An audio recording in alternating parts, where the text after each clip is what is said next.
नमस्कार दोस्तों, मैं रंजीत कुमार। आप सबों का एक बार फिर से एम्बिशन क्लासेस में स्वागत है।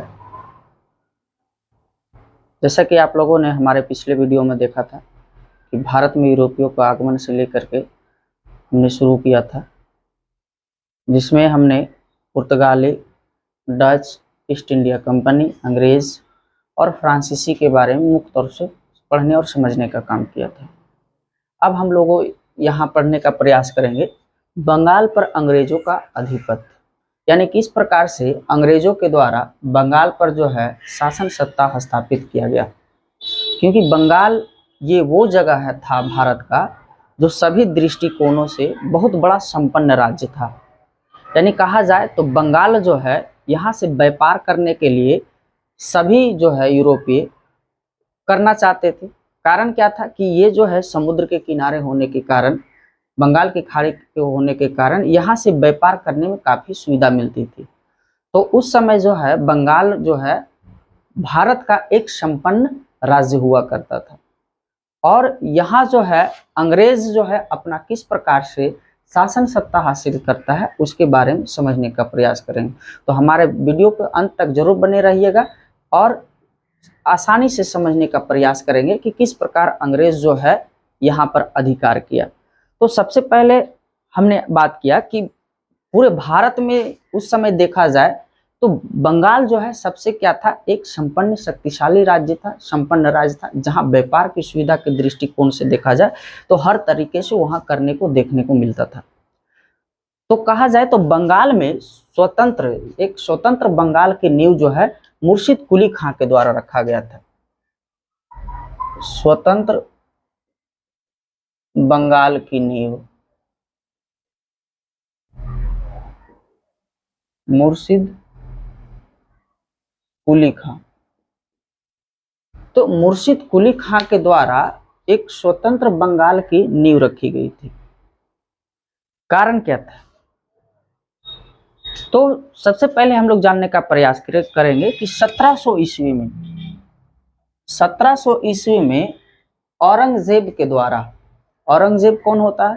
तो मुगल साम्राज्य का अंतिम जो है सबसे शक्तिशाली राजा कह सकते हैं उसको। मुगल साम्राज्य का सबसे शक्तिशाली अंतिम राजा कहा जाए तो वो कौन था? औरंगजेब। तो औरंगजेब के द्वारा 1700 ईस्वी में मुर्शिद कुली खां को बंगाल का दीवान बनाते हैं। यानी 1700 ईस्वी में मुर्शिद कुली खां को बंगाल का दीवान बनाता है। उस समय बंगाल का जो सूबेदार था वो अजीम उसान था। और अजीम उसान जो है हमेशा लगातार जो है दिल्ली में रहता था।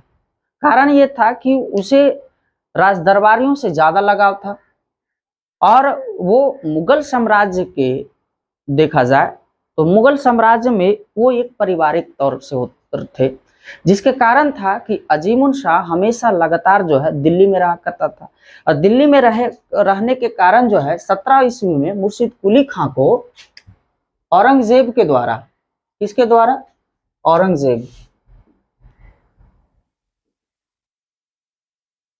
औरंगजेब के द्वारा मुर्शिद कुली खां को क्या बनाया? दीवान बनाया।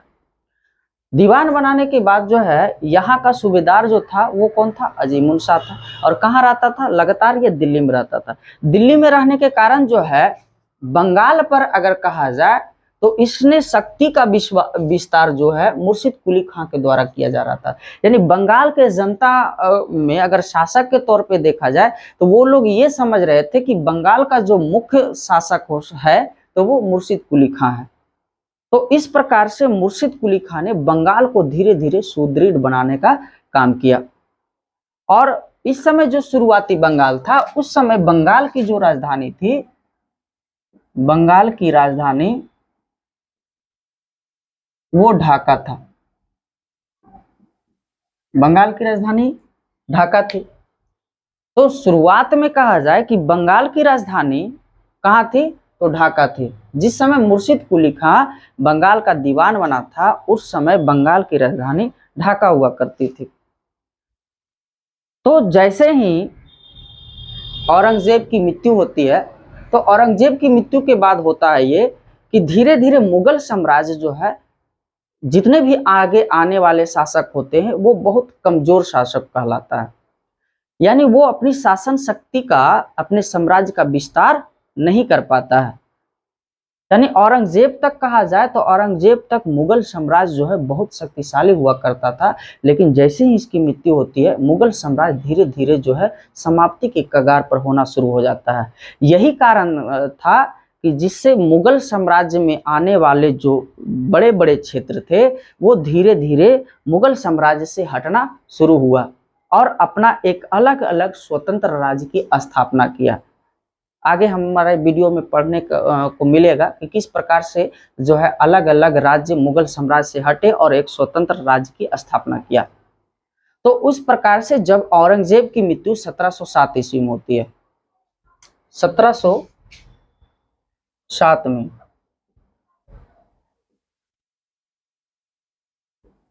औरंगजेब की मृत्यु, तो औरंगजेब की जब मृत्यु होती है तो होता क्या है कि जो बड़े बड़े साम्राज्य थे, जहां जो सूबेदार दीवान नियुक्त हुआ था, वो जो है मुगल साम्राज्य से हट करके एक अपना स्वतंत्र प्रांत घोषित कर लिया और वहां का वो राजा बन बैठा। तो यहाँ हुआ क्या कि 1700 ईस्वी में तो मुर्शिद कुली खां बंगाल का क्या बने, दीवान। और उस समय सूबेदार कौन था, तो सूबेदार के तौर पे कहा जाए तो अजीमुस शान था। अजीमुस शान हमेशा लगातार दिल्ली में रहता था, जिसके कारण बंगाल में शासन व्यवस्था स्थापित करने में जो है मुर्शिद कुली खां बहुत ज्यादा यहाँ भागीदारी निभाए। तो फारूक सियर उसके बाद आता है शासक, यानी औरंगजेब के बाद फारूक सियर नहीं आते हैं। यानी औरंगजेब की मृत्यु के बाद जो है एक शासक होता है मुगल का, जिसका नाम होता है फारूक सियर। तो फारूक सियर के द्वारा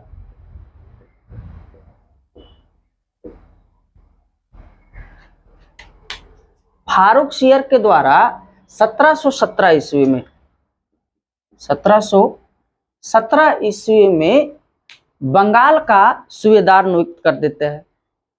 अलीवर्दी खां को, फारूक सियर को 1717 ईस्वी में बंगाल का नवाब किसको करता है, मुर्शिद कुली खां, मुर्शिद कुली खां। तो 1717 ईस्वी में जब ये बंगाल का सूबेदार बन जाते हैं, क्या बन जाते हैं, सूबेदार, सॉरी, बंगाल का सूबेदार बनते हैं। सूबेदार जब बनते हैं तो पूर्ण रूप से बंगाल पर इनका शासन व्यवस्था स्थापित हो जाता है। और शासन व्यवस्था जब स्थापित होता है तो ये धीरे धीरे अपने साम्राज्य को जो है बंगाल को आगे डेवलप करता है। इधर होता है क्या कि फारूक सियर जो है इसी समय में 1717 ईस्वी में अंग्रेजों को मुक्त व्यापार करने के लिए एक अधिसूचना जारी कर देता है। यानी उसको कह सकते हैं कि फारूक सियर के द्वारा अंग्रेजों को मुक्त व्यापार करने के लिए स्वर्णिम फरमान जारी करता है। स्वर्णिम फरमान कौन जारी करते हैं, फारूक सियर। किनको जारी करते हैं, अंग्रेजों को। अंग्रेजों को एक स्वर्णिम फरमान जारी करता है। ये फरमान ऐसा होता है कि आप जो है भारत में कहीं भी मुक्त व्यापार कर सकते हैं। यानी पहले जो व्यापार होता था उसका टैक्स लगा देना पड़ता था, लेकिन फारूक सियर के द्वारा एक स्वर्णिम फरमान जारी होता है कि आप जो है भारत के किसी भी क्षेत्र में व्यापार करेंगे कोई टैक्स वगैरह नहीं देना पड़ेगा। तो इस स्वर्णिम फरमान को अंग्रेजों का मैग्ना कार्टा कहा जाता है। क्या कहते हैं, अंग्रेजों का मैग्ना कार्टा, ठीक ना। इस स्वर्णिम फरमान को क्या कहा गया, अंग्रेजों का मैग्ना कार्टा। तो यहां से सवाल बनता है कि अंग्रेजों का मैग्ना कार्टा किसे कहा जाता है, तो स्वर्णिम फरमान को जारी किसके द्वारा किया गया, तो 1717 ईस्वी में। जब इस बात का पता जो है जब मुर्शिद कुली खां को चलता है कि अंग्रेजों के जो है ये अधीन आकर के फारूक सियर ने इस प्रकार का फरमान जारी कर दिया है, तो इसने क्या करता है कि ये भी जो है अपने आप को स्वतंत्र घोषित करता है और स्वतंत्र घोषित कर करके बंगाल का ये नवाब बन जाता है। यानी 1717 ईस्वी में ये जा करके जो है बंगाल का नवाब बन जाते हैं, स्वघोषित करके बंगाल का नवाब बन जाता है। तो बंगाल के नवाब बनने के बाद होता क्या है कि मुर्शिद कुली खां उसके बाद ही उड़ीसा का भी जो है ये सूबेदारी नियुक्त किया जाता है, यानी सूबेदारी मिल जाती है। तो इस प्रकार से बंगाल और उड़ीसा ये दोनों जो है मुर्शिद कुली खां के हाथ में चला आता है। और इन्होंने मुर्शिद कुली खां ने बंगाल में मुर्शिदाबाद की स्थापना करता है। मुर्शिदाबाद की स्थापना और उसको राजधानी बनाता है। तो इस प्रकार से मुर्शिद कुली खां जो है ये बंगाल का नवाब 1717 ईस्वी में घोषित कर लेते हैं अपने आप को। और घोषित कर करके जो पहले बंगाल की राजधानी ढाका हुआ करती थी, इन्होंने बंगाल में मुर्शिदाबाद नगर की एक स्थापना करता है और अपनी राजधानी को ढाका से परिवर्तन कर करके कहाँ ले आते हैं, तो वो मुर्शिदाबाद ले आते हैं। मुर्शिदाबाद लाने के बाद जो है ये अपना धीरे धीरे व्यापार को क्या करते हैं, अपने भू राजस्व को ये बढ़ाना शुरू करते हैं, बंगाल को आर्थिक स्थिति से उबारना शुरू कर देता है। तो सबसे पहले ये क्या करते हैं कि वहाँ की भू राजस्व व्यवस्था में सुधार लाने के लिए जो लोगों को फ्री में दिया गया भूमि था, जिसको जागीर भूमि कहा जाता है, तो जागीर भूमि के क्या किया इन्होंने कि खालसा भूमि में परिवर्तित कर दिया। तो भू राजस्व में परिवर्तन लाने के लिए जागीर भूमि को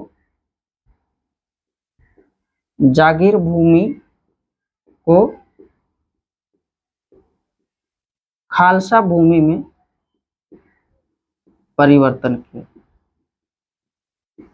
तो इन्होंने क्या किए कि अपने साम्राज्य को सुदृढ़ करने के लिए, अपने साम्राज्य को शक्तिशाली बनाने के लिए सबसे पहले जो है भू राजस्व पर इसने ध्यान देना शुरू किया। और उन्होंने क्या किया कि जो भूमि दान में दी गई थी, जागीर की भूमि थी, उस जागीर की भूमि को अपने अंडर में लिया और उसको बदल दिया किसमें, खालसा भूमि में।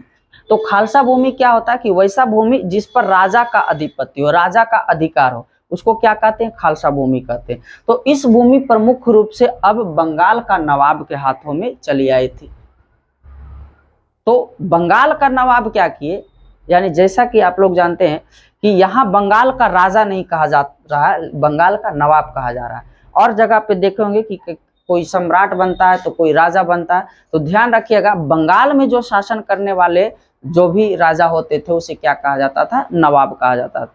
तो यहाँ मुर्शिद कुली जो है बंगाल का बनने वाला ये पहला नवाब था।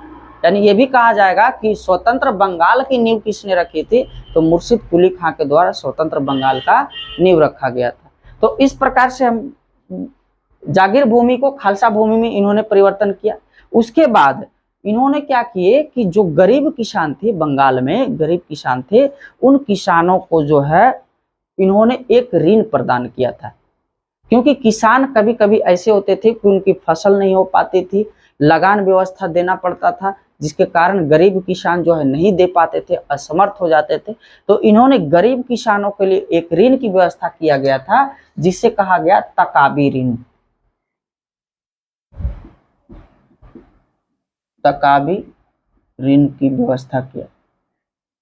तो गरीब किसानों के लिए इन्होंने क्या किया, तकाबी ऋण का व्यवस्था किया।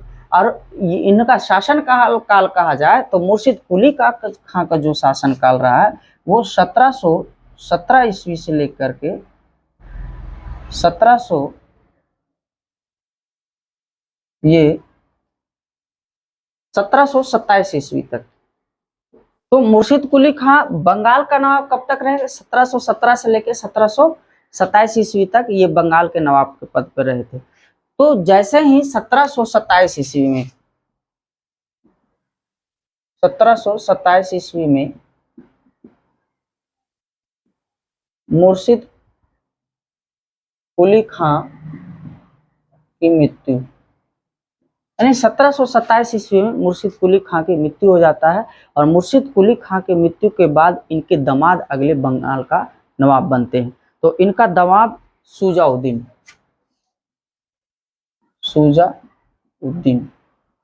शुजाउद्दीन 1727 से लेके 1739 ईस्वी तक ये बंगाल का नवाब रहते हैं। तो जितना काम जो है मुर्शिद कुली खां बंगाल में करके गए थे, उसी कार्यों को ये धीरे धीरे आगे बढ़ा रहे थे। यानी इनके शासन में कहा जाए तो इनके शासनकाल में वैसी कोई बड़ी चीजें घटनाएं देखने को बंगाल में नहीं मिलती है। तो 1727 ईस्वी में बंगाल का अगला नवाब कौन बनते हैं? शुजाउद्दीन।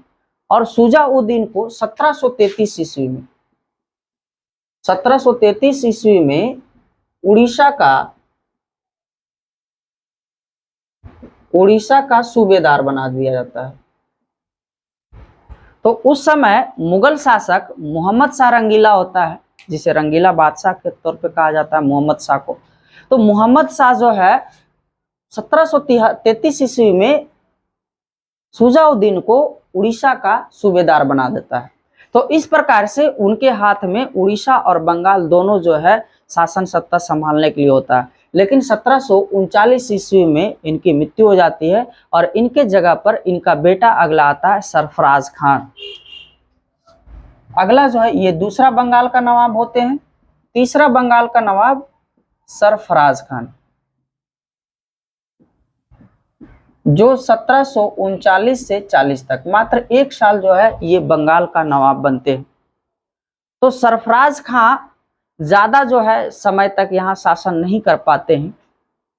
तो उसी समय जो होती है 1740 ईस्वी में 1740 ईस्वी में बिहार का एक उप सूबेदार होते हैं, जिसको नायाब सूबेदार कर सकते हैं, जिसका नाम होता है अलीवर्दी खां। अलीवर्दी खां। तो 1740 ईस्वी में बिहार का एक उप सूबेदार होते हैं, बिहार का नायब सूबेदार होता है, जिसका नाम होता है क्या? अलीवर्दी खां। अलीवर्दी खां देखता है कि सरफराज जो है उतनी सक्षम नहीं है जो है बंगाल को चलाने के लिए। तो ये क्या करते हैं कि बंगाल पर आक्रमण कर देते हैं और घेरिया के युद्ध में, घेरिया का युद्ध या जिसको कह सकते हैं गेरिया या गेरिया, कहीं कहीं गेरिया भी मिलता है। तो गेरिया का युद्ध या घेरिया के युद्ध में 1740 ईस्वी में सरफराज खां को हटा देता है, यानी मार देता है, और ये बंगाल के नवाब के पद पे आसीन हो जाता है। जब ये बात जो है मुगल साम्राज्य को पता चलता है कि वहां जो है किसी जो है सूबेदार ने आक्रमण करके सरफराज की हत्या करके बन गया है, तो वहां से जो है दूसरी बात होती है कि ये अलीवर्दी खां को लगता है कि अगर हमें बंगाल का नवाब बनना है तो इसके बदले में हमको मुगल साम्राज्य के शासक को खुश करना पड़ेगा, क्योंकि इस समय मोहम्मद शाह रंगीला जो है मुगल बादशाह होता है।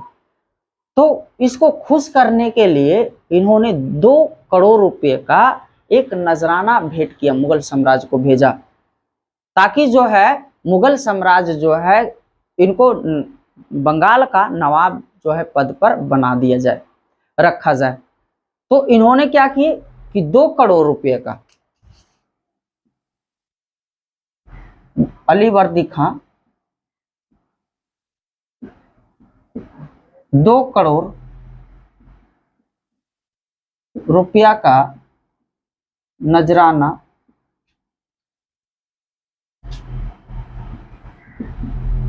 मुगल साम्राज्य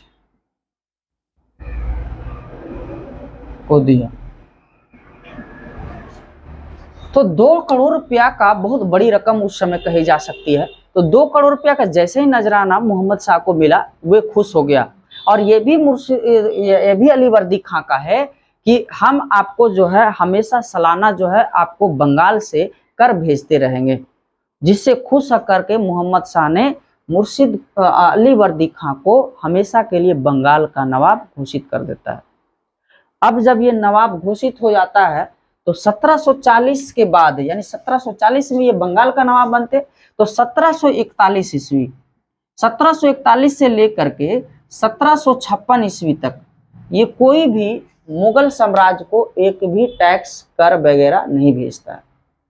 यानी ये जान जाता है कि मुगल साम्राज्य अब वो पहले वाला साम्राज्य नहीं है, मुगल शासक वो पहले का शासक नहीं है जो अब इतना आगे बढ़ा सकता है, वो इतना हमसे आके युद्ध कर सकता है। क्योंकि जब बंगाल का ये नवाब बन गया तो इसके अंडर जो है शासन सत्ता आ गई, तो ये ताकतवर हो गया, जिसके कारण जो है 1741 से लेकर के 1756 तक, यानी ये जब तक जीवित रहा तब तक जो है इन्होंने कभी जो है मुगल साम्राज्य को किसी प्रकार का टैक्स वगैरह नहीं दिया।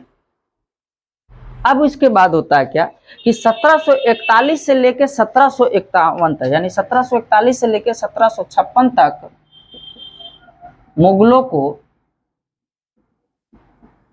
कोई कर नहीं दिया। ठीक है, ये ध्यान रखिएगा।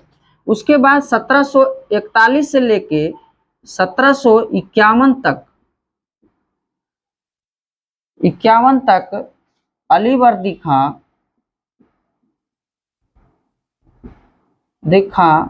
का जीवन मराठों के संघर्ष के साथ बीतता।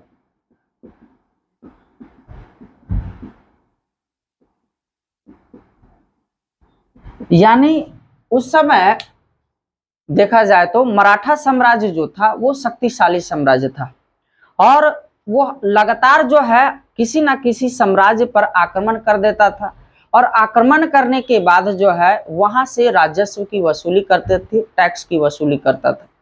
तो बंगाल पर भी मराठा लोग अधिकार करना चाहता था, लेकिन यहाँ एक स्वतंत्र राज्य था, यहाँ ये अपना एक शासन चला रहा था अलीवर्दी खां, तो इसलिए जो है हमेशा मराठों से इनका जो है लड़ाई झगड़ा युद्ध वगैरह होते रहा। अंततः ये हुआ कि अंत में अलीवर्दी खां को 1751 ईस्वी में एक संधि करनी पड़ गई मराठों के साथ। उस समय मराठा का जो है मराठा रघुजी भोसले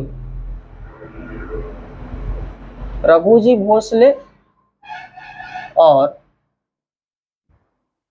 अलीवर्दी खां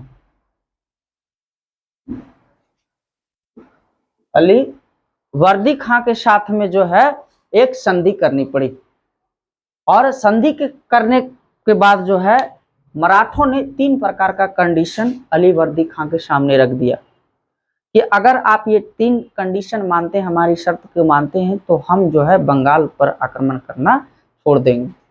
तो इनकी पहली शर्त ये था कि पहला शर्त में उड़ीसा प्रांत मराठों को दे दिया जाए। इनका पहला कंडीशन था कि उड़ीसा प्रांत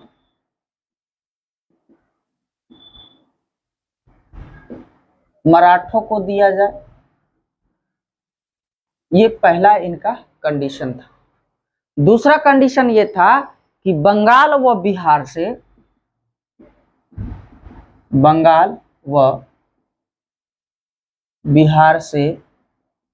12 लाख रुपया वार्षिक चौथ के रूप में, ये इनका दूसरा कंडीशन था। यानी पहला कंडीशन उड़ीसा प्रांत मराठों को दे दिया जाए, दूसरा कंडीशन था कि बंगाल व बिहार से 12 लाख रुपया का चौथ के रूप में वसूलना है। अब ये बात आ रही चौथ है क्या? तो चौथ जो है एक प्रकार का टैक्स था, मराठों के द्वारा लगाया जाने वाला एक प्रकार का टैक्स था, जिसे चौथ कहा गया। यानी मराठे 2 प्रकार के टैक्स वसूलते थे, एक चौथ, एक सरदेशमुखी। तो चौथ कर जो था वो मराठों के जो अलग राज्य थे, मराठों से जो अलग था, वहां से वो चौथ के रूप में वसूल करता था। इसलिए वसूल करता था कि अगर आप हमें चौथ कर देंगे तो हम आपके ऊपर आक्रमण नहीं करेंगे, ये चौथ था। और एक सरदेशमुखी था जो अपने क्षेत्र से ये अपना टैक्स वगैरह लिया करता था। तो ये 2 प्रकार के चौथ और सरदेशमुखी, ये ध्यान रखिएगा, ये मराठों के द्वारा लिया जाता था। जब मराठा चैप्टर बताएंगे तो उसमें विस्तार से हम समझने का प्रयास करेंगे। तो यहाँ से बंगाल और बिहार से 12 लाख रुपया वार्षिक के तौर पे ये रखा गया था कंडीशन कि आप हमें जो है 12 लाख रुपया वार्षिक हमें भेजेंगे। तीसरा कंडीशन था कि स्वर्ण रेखा नदी को दक्षिण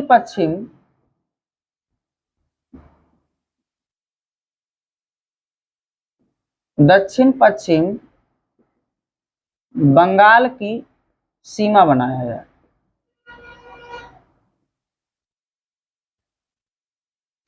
तो जानते हैं स्वर्ण रेखा नदी कहाँ पड़ती है? झारखंड में। तो इन्होंने तीसरा कंडीशन क्या रखा कि स्वर्ण रेखा नदी को दक्षिण पश्चिम बंगाल का क्या बना दिया जाए, सीमा बना दिया जाए। उस नदी से उस पार जो है आपके अधिकार क्षेत्र में आएगा और नदी के इस पार जो है वो मेरे अधिकार में आएगा। तो इस प्रकार से ये तीनों कंडीशन जो है अलीवर्दी खां को मराठों के द्वारा मानना पड़ गया, क्योंकि ये जब से शासक बने थे 1740 ईस्वी में जब ये शासक बने थे, उसके बाद से हमेशा जो है मराठा जो है इस पर आक्रमण करना शुरू कर दिया था, हावी हो गया था। अंत में इसको ये संधि करनी पड़ी थी। तो इस प्रकार से जो है ये संधि के तहत जो है मराठा और वहाँ बंगाल के नवाब के द्वारा ये कंडीशन रखा गया और दोनों आपसी समझौता करके आपस में युद्ध करने के लिए रोका गया। इसी दरमियान में अंग्रेजों ने और फ्रांसीसियों ने सोचा कि क्यों ना हम लोग भी जो है यहाँ अपना विस्तार किया जाए। तो अलीवर्दी खां के पास गया अंग्रेज और फ्रांसीसी, और दोनों जो है एक अंग्रेज कलकत्ता में और फ्रांसीसी चंद्रनगर में, इन्होंने कहा कि आप जो है हमें उस नगर का किलेबंदी करने का आज्ञा दे। कहाँ कहाँ? दो चीज ध्यान रखिएगा, अंग्रेज कलकत्ता में और फ्रांसीसी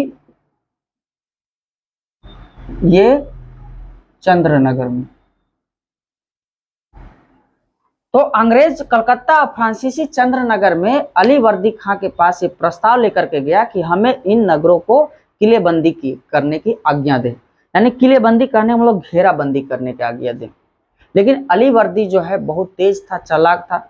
जब ये अपने ही शासन के लोगों को जो इनको सत्ता पर बैठाया, जब उसे टैक्स ये नहीं दिया तो फिर आपको जो है ये किलेबंदी करने के लिए कैसे दे देगा। ये बहुत जो है चतुर और समझदार व्यक्ति था, क्योंकि इन्होंने जब 1740 से 56 तक जो है मुगलों को कोई टैक्स नहीं दिया था, तो बंगाल में इतना डेवलप किया, इतना ज़्यादा विकास किया बंगाल को, कि बंगाल को भारत का स्वर्ग कहा जाने लगा। ये बात ध्यान रखिएगा। सवाल बनेगी कि कहाँ, यानी कब जो है या किसके समय में बंगाल को भारत का स्वर्ग कहा गया? तो अलीवर्दी खां के समय में बंगाल को भारत का स्वर्ग कहा जाने लगा। कारण क्या था कि इन्होंने 1940 से लेकर के 1956 तक कभी जो है मुगलों को कोई टैक्स नहीं दिया था। तो जब सोचिए कि किसी को अगर टैक्स नहीं देगा, 2 करोड़ रुपया रोज जो नजराना इन्होंने भेंट किया, अगर वही पैसा जो है अपने क्षेत्र में लगाया जाए तो कितने सारे डेवलप हो जाएगा। तो इस प्रकार से बंगाल काफी डेवलप हो चुका था इनके शासनकाल में, अलीवर्दी के शासनकाल में। तो अंग्रेजों को और फ्रांसीसियों को इन्होंने जो है किलेबंदी करने के लिए मना कर दिया, नहीं दिया। नहीं देने के बाद क्या हुआ कि अंग्रेज तो अपना किलाबंदी, चंद्रनगर की किलाबंदी करने के लिए रोक दिया, लेकिन अंग्रेज जो है अपनी किलाबंदी चालू रखा, लेकिन फ्रांसीसी जो है अपना किलाबंदी जो है करना बंद कर दिया था, क्योंकि अंग्रेज थोड़ा जो है अड़ियल टाइप से था, फ्रांसीसी का उतना यहाँ विस्तार नहीं था, जिसके कारण जो है ये यहाँ के शासन व्यवस्था से उनको डर लगता था। लेकिन अंग्रेज थोड़ा अड़ियल टाइप था, जबरदस्ती करना चाहता था, तो इस प्रकार से ये अपना किलाबंदी को जारी रखा था। लेकिन इसके अलीवर्दी खां के मरने के बाद जैसे ही अगला जो है शासक बनता है, तो उन्होंने इस पर रोक लगाने का प्रयास किया, जो हम अभी आगे बात करेंगे। तो इस प्रकार से फ्रांसीसी जो है चंद्रनगर की किलेबंदी को रोक लगा दिया और अंग्रेज जो है कलकत्ता की किलेबंदी करना शुरू कर दिया था। होता यूं कि इसके बारे में अलीवर्दी खां अंग्रेजों के बारे में कहते हैं कि अंग्रेज जो है क्या है, मधुमक्खी के छत्ते के समान है। यानी अंग्रेजों को मधुमक्खी की उपमा दिया था, ध्यान रखिएगा। अलीवर्दी खां ने अंग्रेजों को मधुमक्खी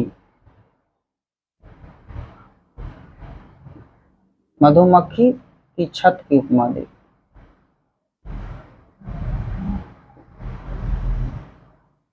तो अलीवर्दी खां ने अंग्रेजों को क्या कहा कि अंग्रेज जो है मधुमक्खी के छत्ते के समान है, अगर आप इन्हें पालेंगे तो ये शहद देगा, लेकिन अगर इसे छेड़ने का भी प्रयास किए तो ये आपको काट काट के मार डालेंगे।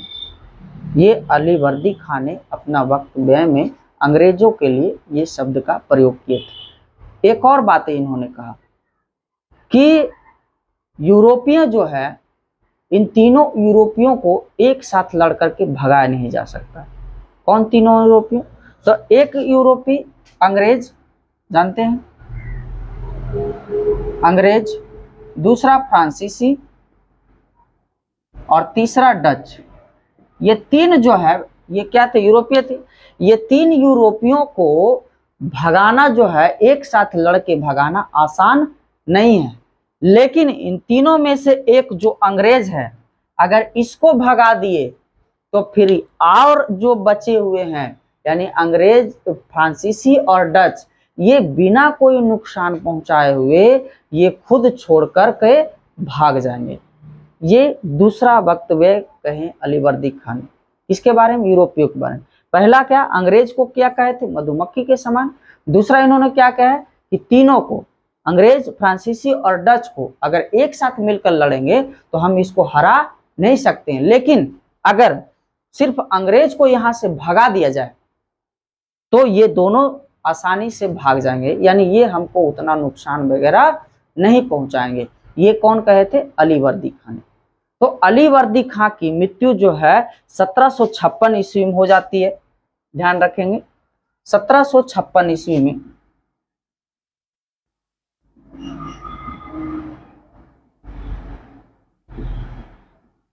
अलीवर्दी खां की मृत्यु 1756 ईस्वी में अलीवर्दी खां की मृत्यु हो जाती है।